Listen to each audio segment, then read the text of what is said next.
Siguro nag-gets nyo na. Ayan, sabihin na natin. Ang laman nito is laman ng LX20. LX20. Ayan o. LX20. Kasi re-review natin. Ha. Meron siyang 4 pairs na 4 pairs na C5200 and then A1943. Ito may bakante ulit na isa. Ito sa kabilang channel. Same sa may kabilang channel. Ito 4% na 2 is C5200 and then 2 is A1943. Tapos yung capacitor niya, ano, 63 volts na, then 15,000 microfarad na 4 na piraso.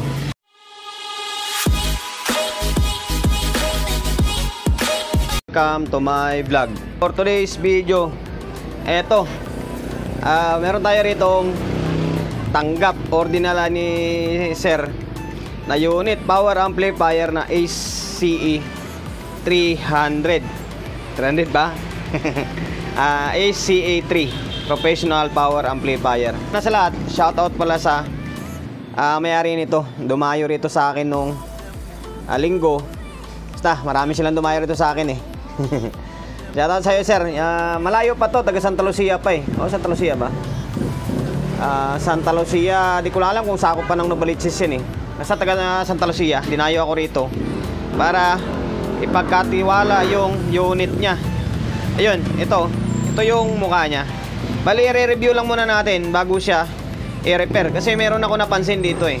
Totally, nabuksan ko na ito. Meron lang ako nakita na kwan. Or meron lang ako napansin na kahawig. Ayun, re-review natin. Kaya lang, buksan ko lang ito. Ayan, nakatanggal na yung takip nito kasi binuksan na eh. Na visual check na ba? Ayan o, kaya naglagay na nga siya ng extra pan sana o. Yung issue nito ay same sa LX20 na nagpo-protect yung kabila. Kaya ginawa niya ito, kabaklas na nga itong sana ba? Ayan o. Ayan, pinaklas na ni sir to. Ulitin ko, shoutout sa'yo sir ha.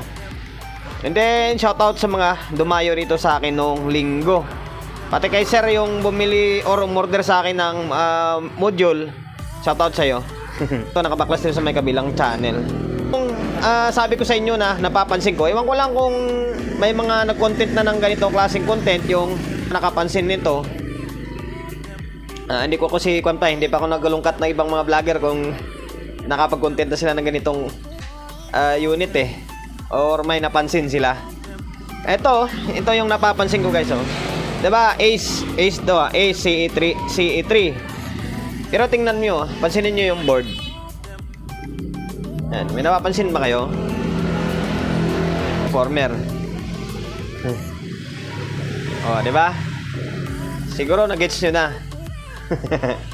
Ayan, sabihin na natin. Ang laman nito is laman ng LX20. Ayan o. LX20. Kasi re-review natin ha. Meron siyang 4 pairs na 4 pairs na C5200 and then A1943. Ito may bakante ulit na isa. Ito sa kabilang channel. Same sa may kabilang channel. Ito 4% na 2 is C5200 and then 2 is A1943. Tapos yung capacitor niya, ano, 63 volts na, then 15,000 microfarad na 4 na piraso. Tapos eto CE 300. Sabihin natin CE 300, ako na CE 300 CE 3 lang. Primary 220 above. Tapos secondary niya 12 volts para sa mga accessories yan. Tapos 17017. Tapos sa high rail niya is 68068. Yan, CE3 CE3. Na manufactured siya noong 2021 July 9 2021. Hindi mga 2 taon pa lang. Nasa 2 taon mahigit pa lang. Ayun, sabi kong ano. Kasi ito, tingnan mo yung board niya, oh. Ako kasing na mahilig ako magsilip eh. Oh. LX10, LX20. Oh, CE3. Ibig sabihin, isa lang yung board nila. Di ba? May back panel yan. Same lang din yan. Teka lang, i-coating ko lang. Yan, ito na, ikot ko na. O, ito yung back panel nya. O, same lang din naman to sa mga power amplifier, oh. Grounding. Tapos 1.5, 1 volt, and then 0.77 volts. Sensitivity yan. Tapos low pass, high pass switch. Tapos sa may mode nya, ito lang, stereo mono bridge. Ito yung speak output nya. Ito naman yung sa input nya. Same na same. Okay, ace lang din naman to. Ngayon, alam nyo na. Hindi ko lang alam. Tingnan ko kung masilip ko dyan sa may online shop kung alin yung mas mahal. Yung itong ace na CE3 or LX20. Kung hindi lang naman sila kung alin yung mas mura dyan, di yun na lang bilhin mo. Kasi isa lang yung specs nila. Isa lang yung board na ginamit. Di ba? Comment nga kayo dyan sa may comment section kung alin yung mas mahal, alin yung mas maganda. Kasi isa lang yung laman nito. Yung mga nakagamit ng CE3 and then LX20. Comment na lang kayo dyan. Tapos ang gagawin dito, kaya dinala to ni sir sa akin. Yung issue nito nga, ulitin ko, nagpo-protect yung kabila. Ang una daw ito, pinipihit niya is okay, nagno-normal, nawawala yung protect. Ito daw, kahit anong pihit niya ng trimmer dyan, is hindi daw gumagana na talaga.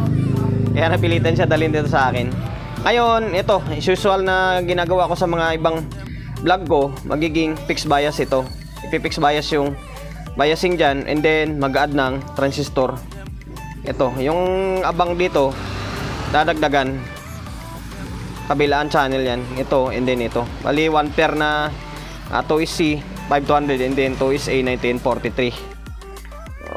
Yun lang na yung abangan nyo sa susunod na video ko. Sa ngayon, ito lang muna, review lang muna natin. Pampadagdag content kada araw.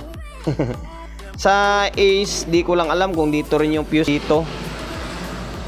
Nakalimutan ko na yung mukha ng Ace kasi dito yung switch nito eh. Sa Ace na CE3. Sa LX ba dito rin ba? Or dito sa gitna? Yan o, may ilaw to eh. Yung sabi ko, dagdagan ko sana ng pan na lang, kumpletuhin ko. Sabi ni sir, mayroon pa doon sa isa nito eh. Mas gusto niya may ilaw eh. May ilaw kasi daw ito.